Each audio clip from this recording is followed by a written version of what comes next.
শুরুতেই জানিয়ে দেব সংবাদ শিরোনাম, এরপর জানিয়ে দেব বিস্তারিত। প্রথমে জানিয়ে দেব জুলাই ঘোষণাপত্রের কিছু মন গড়া কথা যুক্ত করা হয়েছে বললেন নূর।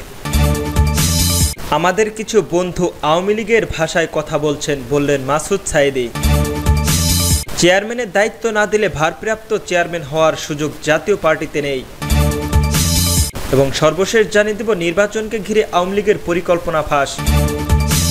জুলাই ঘোষণাপত্রের কিছু মন গড়া কথা যুক্ত করা হয়েছে নূর। ৫ই আগস্ট অন্তর্বর্তীকালীন সরকারের প্রধান উপদেষ্টা অধ্যাপক মোহাম্মদ ইউনূস যে জুলাই ঘোষণাপত্র পাঠ করেছেন তাতে কিছু মন গড়া কথা যুক্ত করা হয়েছে বলে মন্তব্য করেছেন ডাকসুর সাবেক ভিপি ও গণ অধিকার পরিষদের সভাপতি নুরুল হক নুরু। শুক্রবার ৮ই আগস্ট জাতীয় প্রেস ক্লাবের জহুরুল হোসেন চৌধুরীর হলে আয়োজিত দ্রুত বিচার সম্পূর্ণ মৌলিক সভায় ও জাতীয় সংসদ নির্বাচনের শীর্ষিক আলোচনার সভায় তিনি এ মন্তব্য করেন। জুলাই গণ অভ্যুত্থানের বর্ষপূর্তি উপলক্ষে এই আলোচনা সভায় আয়োজন করেন অগ্নিসেনা সোশ্যাল ফাউন্ডেশন এ আমাদের নতুন বাংলাদেশ। নুরুল হক নুরু বলেন, জুলাই সনদের বিষয়ে আমরা অনেকগুলো বিষয়ে একমত পোষণ করছি, তবে জুলাই সনদের ঘোষণাপত্রের প্রাকৃতিক অর্থে যে প্রত্যাশা ছিল তার প্রতিফলন হয়নি, বরং সেখানে কিছু মন গড়া কথা যুক্ত করা হয়েছে এবং নির্দিষ্ট দলের ন্যারেটিভ তৈরি করার জন্য পুরনো ইতিহাস ও গতানুগতিক বিষয়গুলোকে তুলে ধরা হয়েছে। একই সঙ্গে অনেক গুরুত্বপূর্ণ বিষয় আড়ালে রাখা হয়েছে যা সনদের স্বচ্ছতা এবং সমন্বিত আহ্বানের মানসিকতার জন্য অনুকূল নয়। নূর আরো বলেন, যে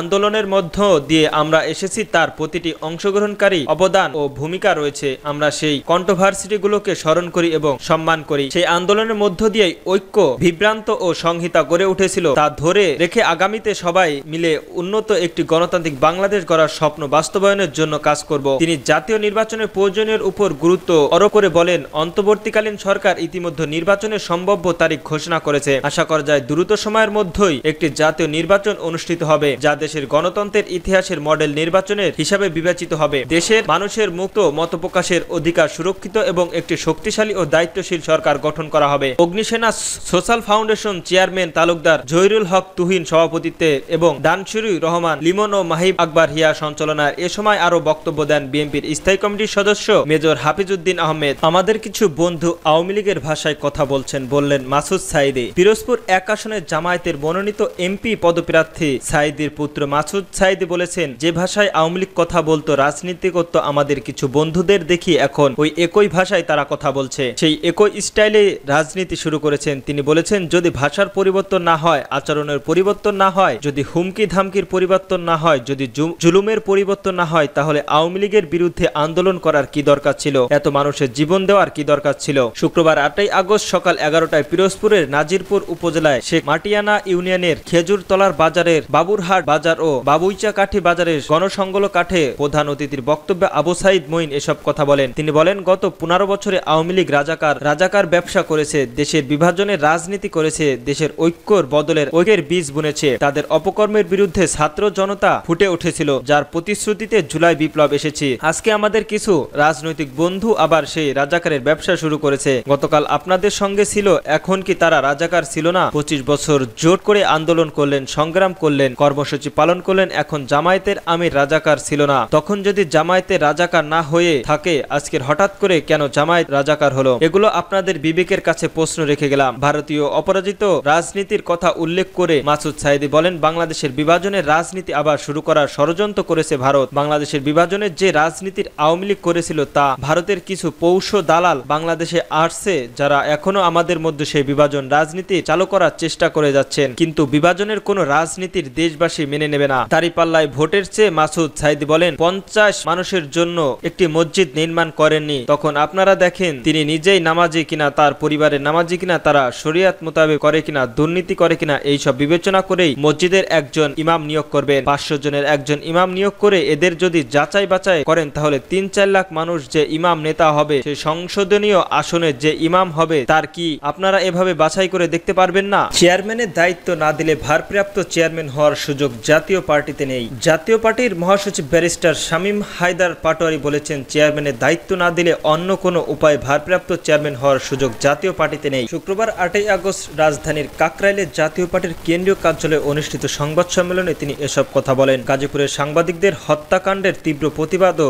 দোষরূপদের বিরুদ্ধে দৃষ্টান্তমূলক শাস্তি দাবি করে এই সংবাদ সম্মেলন করা হয়। শামীম হায়দার পাটোয়ারি বলেন, গণতন্ত্রের ধরাতে বলা হয়েছে চেয়ারম্যান দীর্ঘ সময়ে অনুপস্থিতিতে সিনিয়র কো-চেয়ারম্যান অথবা প্রেসিডিয়ামের কোনো সদস্যকে ভারপ্রাপ্ত চেয়ারম্যান হিসেবে নিয়োগ করতে পারে। অর্থাৎ গণতন্ত্রের ক্ষমতা বলে ভারপ্রাপ্ত চেয়ারম্যান নিয়োগ করতে পারেন। চেয়ারম্যান গোলাম মোজাম্মেল কাদের এখন দেশে আছেন, সুস্থ আছেন এবং নিয়মিত অফিসে আসেন। এছাড়াও কাউকে ভারপ্রাপ্ত চেয়ারম্যান নিয়োগ করেননি তিনি। চেয়ারম্যানের দায়িত্ব না দিলে অন্য কোথাও কোনো উপায়ে ভারপ্রাপ্ত চেয়ারম্যান হওয়ার সুযোগ নেই জাতীয় পার্টিতে। তিনি বলেন, ভারপ্রাপ্ত চেয়ারম্যান হিসেবে দল থেকে অব্যাহত পাওয়ার কাজ করার প্রতিক্রিয়াটি শুরু হয়েছে বেআইনি এবং অবৈধ। বহিষ্কৃতদের কাউন্সিলে জাতীয় পার্টির মূলধারায় কোনো নেতাকর্মী যাবেন না। আমি মনে করি আমরা দীর্ঘদিন একসঙ্গে রাজনীতি করেছি, তাই শিষ্টাচারের কারণে আমরা কাউন্সিলর থেকে বিরতি থাকবেন। এক জবাবে শামীম পাটোয়ারি বলেন, গেল 28শে জুন জাতীয় পার্টির কাউন্সিলরে হওয়ার কথা ছিল, বরাদ্দ না পাওয়ায় কাউন্সিলরে স্থগিত করা হয়। ওই সময় হল কর্তৃপক্ষ আমাদের জানিয়েছে প্রধান উপদেষ্টার বাজেট সংক্রান্ত একটি সভা অনুষ্ঠিত হবে, তাই তারা আমাদের হল ভাড়ার অগ্রিম টাকা গ্রহণ করেননি। পরে আমরা 27 তারিখে হল চেয়েছিলাম, কিন্তু কর্তৃপক্ষ লিখিতভাবে হল বরাদ্দ দেওয়ার বিষয়ে কোনো কিছুই প্রকাশ করেননি। কিছু সিনিয়র নেতা এই বিষয়ে মিথ্যা দিয়ে বিভ্রান্তি ছড়াচ্ছেন। ষড়যন্ত্রমূলকভাবে এই ঘটনা আমাদের কিছু সিনিয়র নেতারা 28শে জুন কাউন্সিলর করার জন্য রেষারেষি শুরু করেছে। প্রতিপক্ষ 25শে জুন জাতীয় পার্টির 38টি কমিউনিটি নেতারা সভা করে গোলাম মোজাম্মেল কাদেরের উপর পূর্ণ আস্থা ব্যক্ত করেন। একই সঙ্গে বিশৃঙ্খলার সৃষ্টিকারীদের বিরুদ্ধে শান্তিমূলক ব্যবস্থা নেওয়ার দাবি জানান। পরে 28শে জুন জাতীয় পার্টির প্রেস মিডিয়ায় সংসদের সদস্য সভায় সম্মিলিত সিদ্ধান্ত হয় বিশৃঙ্খলা সহকারী সিনিয়র নেতাদের দল থেকে বহিষ্কার করার। নির্বাচন ঘিরে আওয়ামী লীগের পরিকল্পনা ফাঁস। গত বছর 5ই আগস্ট ক্ষমতাচ্যুত সাবেক প্রধানমন্ত্রী শেখ হাসিনার পাশাপাশি আওয়ামী লীগের শীর্ষ নেতাবৃন্দ সীমাহীন অনিয়ম, দুর্নীতির, অর্থপাচার, লুটপাটের করুণ পরিণতি জাতির প্রত্যক্ষ করেছেন। শেখ হাসিনা ও তার ছোট বোন শেখ রেহানা জনমত ভয়ে পালিয়ে ভারতের দিল্লিতে আশ্রয় নেন। এর ঠিক আগে এবং পরে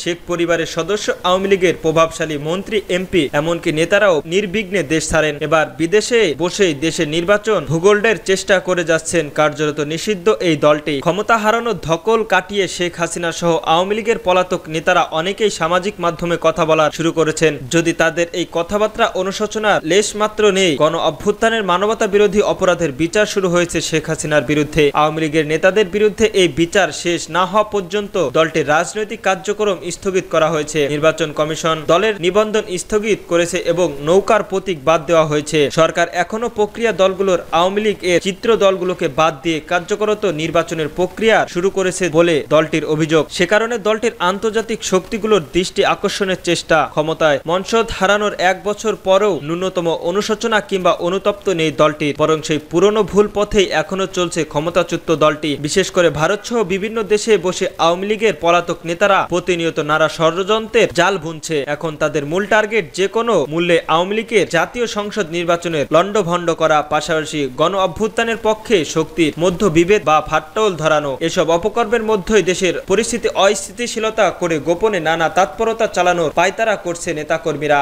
এই ব্যাপারে আইন শৃঙ্খলা বাহিনী প্রয়োজনীয় সব পদক্ষেপ নিয়েছে। এরই মধ্যে ষড়যন্ত্রের সঙ্গে জড়িত থাকা অভিযোগের উল্লেখযোগ্য সংখ্যক ব্যক্তিকে গ্রেপ্তার করা হয়েছে।